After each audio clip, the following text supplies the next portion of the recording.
Okay, this is experiment 4. This is the last one we're going to do. We've decided now to look at sticky collisions, and we will stick with the same masses that we were working with before, a light mass colliding with a heavy mass, but what we've had to do for this, we've had to change the attachments. Here we've got little bits of Velcro, so they will stick together, which will make a difference to the masses.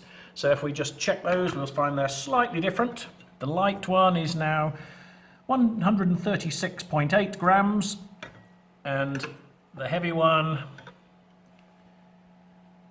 240.9 grams.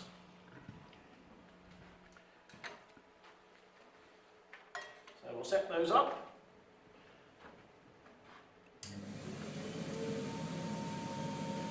And we'll just set the light one going, collide, stick with the heavy one, and then travel as one through the second light gate. So off we go. There we go.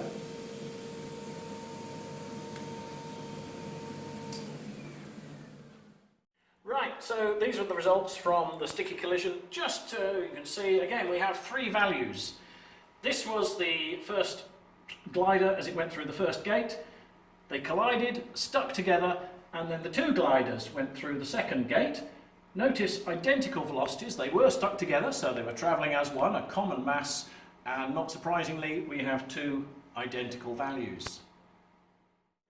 Okay, so these are the data from that last experiment, experiment 4. You've got the 2 masses there that we measured earlier on. We have the speeds, and you can see, again, no momentum for the second glider, and the 2 identical speeds for the 2 gliders when they had stuck together as they were travelling as one unit.